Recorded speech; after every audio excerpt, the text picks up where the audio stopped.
नमस्ते, सत श्री अकाल, आदाब। मैं एडवोकेट हैरी, लाइफ पुर्तगाल बाय हैरी की तरफ से आप सभी का स्वागत करता हूं। दोस्तों, जुनते के लिए अभी मैं ये वीडियो अभी डाल रहा हूं, इसलिए डाल रहा हूं क्योंकि इसमें एक अपडेट है। एक्चुअली मैंने एक मॉर्निंग में वीडियो डाली हुई थी जहां पे जो आपका डोमिसाइल सर्टिफिकेट था वो भी अलाउ कर रहे थे, ठीक है। वो मैंने मॉर्निंग में वीडियो डाली हुई थी। अभी अभी मुझे एडवोकेट ने भी कंफर्म किया हुआ है, जो उन्होंने आईमा के ऑफिसर से बात करी हुई है, तो जो भी उनकी मीटिंग में हुआ रहेगा उन्होंने मुझे इन्फॉर्म किया कि बेसिकली जो आपको जितने भी लोग हैं वो क्यों कर रहे हैं, मतलब जुनते के लिए, और उसका सॉल्यूशन क्या है और किनको इफेक्ट पड़ेगा, ये तीनों चीजें मैं आपको यहां पे बता रहा हूं, ठीक है। सबसे पहले तो किसको ये क्यों किया जा रहा है, क्योंकि एक घर में उनको 100 जुनते 50 जुनते इशू किए जा रहे हैं। और अगेन जो मॉर्निंग की वीडियो में मैंने बताया हुआ था कि आपका फिनांस में, सोशल सिक्योरेंसी में और जुनते से आपका मैच नहीं करता था एड्रेस, इसकी वजह से। प्लस कम से कम 14,500 से 15,000 लोगों के कार्ड रिटर्न चले गए आईमा में विदाउट एड्रेस की वजह से, इसकी वजह से, ठीक है। ये हो गया रीजन। मीटिंग में क्या डिसाइड हुआ और क्या एग्जैक्टली है आईमा ने जो बोला हुआ है वो ऐसा है कि बेसिकली अगर आपके नाम पे घर का कॉन्ट्रैक्ट है, ठीक है। फॉर एग्जांपल मैंने एक, जैसे अभी यहां तो हमारे घर नहीं है, पुर्तगीज जो भी बंदा है उनसे मैंने कॉन्ट्रैक्ट लिया और उस अपार्टमेंट में मैं रहने लगा, ठीक है।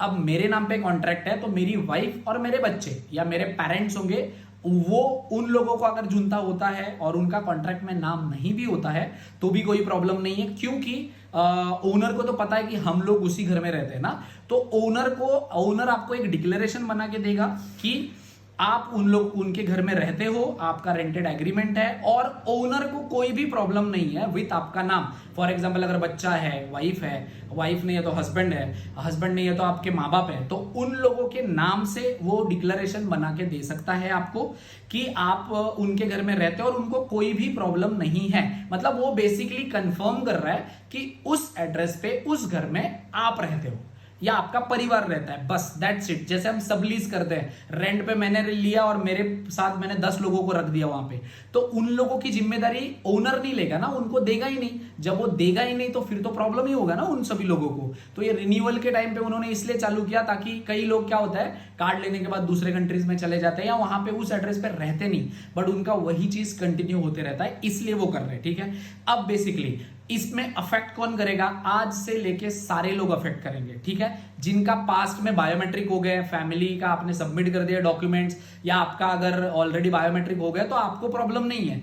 आने वाले लोग, जिन लोगों की फैमिली का केस होगा, जिन लोगों का बायोमेट्रिक का केस होगा, जिन लोगों का रिन्यूअल का केस होगा, जिन लोगों का परमानेंट होगा, उन सभी लोगों के लिए ये डिक्लेरेशन चाहिए होगी, मांग सकते हैं। बेसिकली आप कोशिश करो कि सॉल्यूशन क्या है वो भी बता देता हूं।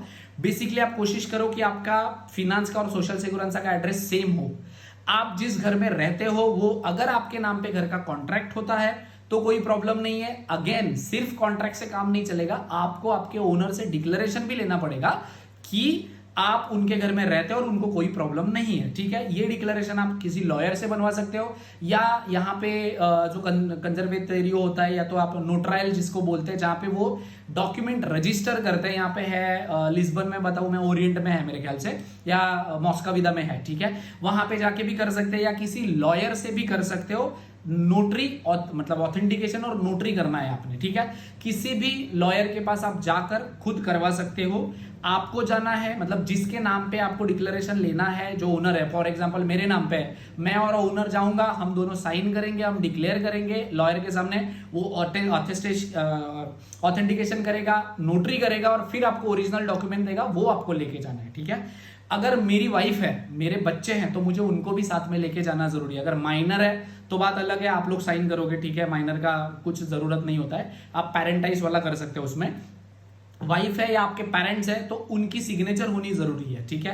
आप किसी भी लॉयर से कर सकते हो, या आप डिक्लेरेशन बना के, अगर आपको पॉसिबल है तो आप खुद नोटरी वाले जो नोटराइल ऑफिसेस हैं यहाँ पे पुर्तगाल में, खुद उनके वहां पे जाके आप खुद नोटरी भी करवा सकते हैं। बट मैं तो कहूंगा इजीएस्ट वे आपको लॉयर का ऑफिस होगा, वहां पे जाके आप कर सकते हो, ठीक है। अब मैंने चीजें आपको क्लियर कर दी है, किसको प्रॉब्लम होगा, किसको प्रॉब्लम नहीं होगा।